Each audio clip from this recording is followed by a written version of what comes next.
तो इस समय मैं मौजूद हूँ पहाड़ों की रानी मसूरी में। जी हाँ, जिस तरीके से चुनावी माहौल है और प्रत्याशियों जो हैं जनता को लुभाने में तमाम तरह के प्रयास कर रहे हैं, तो वहीं हमारे साथ इस बीच मौजूद है मसूरी वार्ड नंबर 8 से बीजेपी प्रत्याशी गीता कुमाई जी, जो कि कचहरी रोड से हैं। उनसे जानते हैं कैसा जनसंपर्क आखिर उनका चल रहा है क्षेत्र में। सबसे पहले मैं आपका धन्यवाद करती हूँ कि आप इतनी दूर से आए इंटरव्यू लेने के लिए। मैं आपको बताना चाहूँगी कि बहुत ही अच्छा रिस्पांस मिल रहा है। जैसे कि आपको पता है, भाजपा सरकार ने भी कई कार्य किए हैं, कई ऐसे नीतियां बनाई हैं जिसका बेनिफिट आम जनमानस ले पा रहा है। जैसे कि पुष्कर सिंह धामी, आदरणीय पुष्कर सिंह धामी जी ने अभी एक परिवार से 2 लोगों की पेंशन को लागू करवा दिया है। ऐसे कई लाभान्वित योजनाएं हैं जिसका लाभ मसूरी की जनता को मिल रहा है। और जब हम जनसंपर्क कर रहे हैं तो आम जनमानस का यही कहना है कि मात्र 2 वर्ष मिले आपको, उन 2 वर्षों में भी आपने बहुत ही अच्छा काम किया। जब आपको फ़ोन करते हैं आप आ जाते हैं, तो मैं बल्कि धन्यवाद करती हूँ मसूरी की जनता का, हमारे वार्ड की सम्मानित जनता का, जो इतना भरपूर स्नेह, प्यार और आशीर्वाद दे रहे हैं। मैम, आपने अभी योजना की बात की है, लेकिन अभी हम जब सुन के आ रहे हैं, विपक्ष का कहना यह है कि 5 सालों में जो है मसूरी को कहीं ना कहीं उन्होंने बर्बाद कर दिया है। लाभ जो है लोगों को मिल नहीं पा रहे, डिस्पेंसरी खत्म कर दी है, हेल्थ से जुड़ी कई सारी समस्याएं लोगों को होती है, लेकिन वो डिस्पेंसरी खत्म हो चुकी है। देखिए, पहले तो मैं आपको ये बताना चाहूँगी, हमारे वार्ड में कोई डिस्पेंसरी थी ही नहीं। हमारे वार्ड में एक क्लिनिक था जिसे कि नहीं मैम, सरकार तो बीजेपी की है। वो उनका कहना है कि आप वार्ड की बात कर रहे हैं या फिर आप हम पूरे टाउन की मसूरी की बात कर रहे हैं, वहाँ के खस्ता हाल है। हाँ जी, देखिए, इसमें भाजपा को कोई दोष नहीं है कि अगर कोई डिस्पेंसरी कहीं पे टूटी है। कुछ लोगों की गलत नीतियों की वजह से आज जनता को ये खामियाजा भुगतना पड़ रहा है। बहुत जगह पे डिस्पेंसरी तोड़ी गई। अगर हम बात करें लाइब्रेरी वार्ड की, या फिर हम बात करें कई अन्य जगह पे, तो जो पहले से डिस्पेंसरी बनी हुई थी या पुराने शौचालय बने हुए थे, उनको तोड़ दिया गया।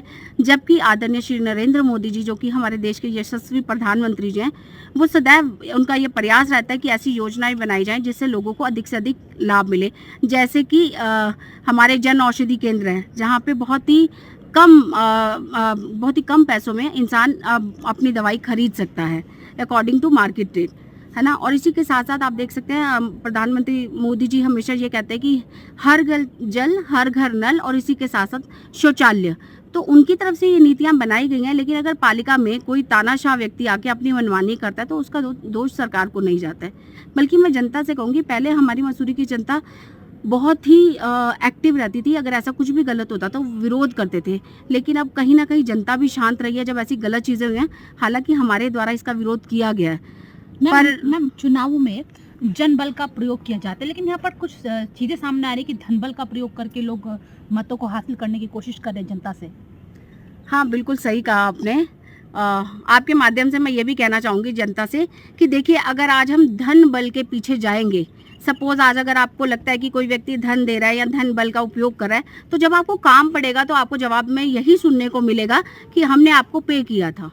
मेरा मानना यह है कि वोट हमारा इतना कीमती होता है, जैसे कि हमारे परिवार का एक सदस्य, जैसे हमारे परिवार का सदस्य हमें सिक्योर करता है, हमारे हितों की रक्षा करता है, वैसे ही अगर हमने सही वोट नहीं चुना तो हमारे हितों को नुकसान पहुंचेगा। तो अतः जनता को समझना चाहिए, और मेरे ख्याल से जनता समझ भी रही है। भले ही धन बल का प्रयोग हो रहा है, रिजल्ट जो आएंगे वो मेरे ख्याल से कार्यों को देख के उसी के अनुरूप आएंगे। मैम, आपने ऐसी समस्या तो बता दी, हेल्थ से जुड़ी, विकास से जुड़ी कई सारी समस्याओं का आपने जिक्र किया, पानी से जुड़ी, लेकिन आपका खुद का क्या विजन है? क्या कुछ प्राथमिकताएं आपकी रहने वाली है? प्रमुख बिंदु वो कौन से हैं जिन पर आप काम करेंगे अगर विजय हो जाती है?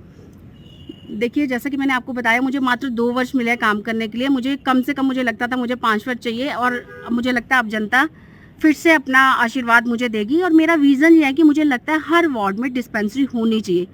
क्योंकि जब कोविड आया था तो हमें ये देखने को मिला कि हमारा एक ही हॉस्पिटल था, सिविल हॉस्पिटल, जिसे कि कोविड सेंटर बना दिया गया था। अब जो छोटी मोटी बीमारियां, उसके लिए सब लोग परेशान हो रहे थे और बाहर नहीं जा पा रहे थे। तो मेरा मानना ये कि हर वार्ड में डिस्पेंसरी होना चाहिए। मेरी प्राथमिकता रहेगी कि मेरे वार्ड में एक डिस्पेंसरी हो। मेरी प्राथमिकता रहेगी कि जितने भी हमारे सरकारी विद्यालय हैं उनमें कुछ अच्छा काम हम कर पाए, वॉलंटियर्स ढूंढें, या कैसे भी करके वहाँ पे शिक्षकों की, अगर गवर्नमेंट की तरफ से नहीं आ रहा है तो शिक्षकों की पूर्ति की जाए, कुछ वॉलंटियर्स ढूंढे जाए।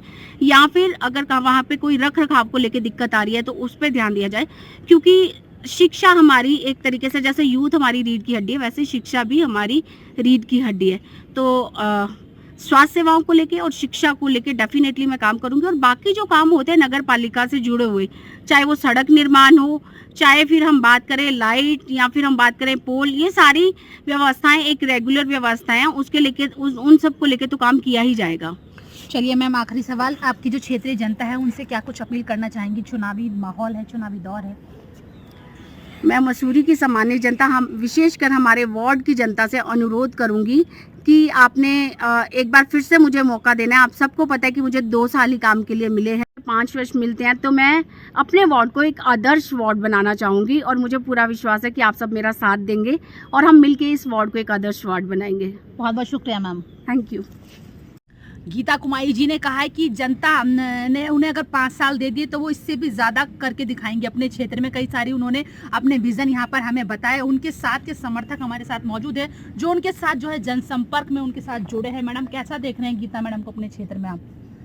हम उन्हें पहले से ही, जब वो इस राजनीतिक क्षेत्र में नहीं थे, तब से हम उन्हें एक्टिव देख रहे हैं और उनका कोई ऐसा स्वार्थ नहीं है कि मेरे को अपने वार्ड के लिए ही काम करना है। उन्होंने यहाँ मसूरी में 13 वार्डें हैं और 13 वार्ड में उन्होंने हर एक वार्ड में काम किया हुआ है कि अभी भी जैसे हम भाजपा के प्रत्याशी के साथ घूमते हैं तो वहाँ पे मिलता है हमें कि अरे मैडम ने हमारा ये काम किया था, गीता मैडम ने वो काम किया था हमारा।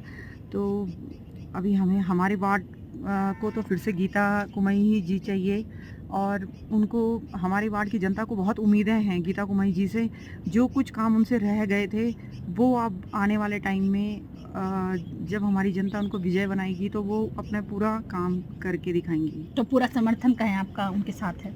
हमारा पूरा समर्थन गीता कुमारी जी के साथ है। जी जी, ठीक है। देखिए, एक महिला है जिन्होंने ये बात बोली है और बिल्कुल चुनावी दौर है और सभी यहाँ पर जो है प्रत्याशी तैयारियों में जुटे हुए हैं। मैडम है हमारे साथ। मैडम, क्या नाम है आपका? मेरा नाम मीरा रमोला है। मीरा मैडम, आप भी मैम के साथ जनसंपर्क में, जनसंवाद में जुड़ी है। कैसा चल रहा है क्षेत्र में काम? बहुत अच्छा चल रहा है इनका क्षेत्र में काम। इनके जो वार्ड नंबर 8 है, इनमें जहाँ तक भी हम जाते हैं, मिलते हैं ना, तो सब यही बोलते हैं कि इन्होंने अपने क्षेत्र में, अपने वार्ड में काम करा है, तो हमारा समर्थन पूरा रहेगा गीता कुमारी जी के साथ।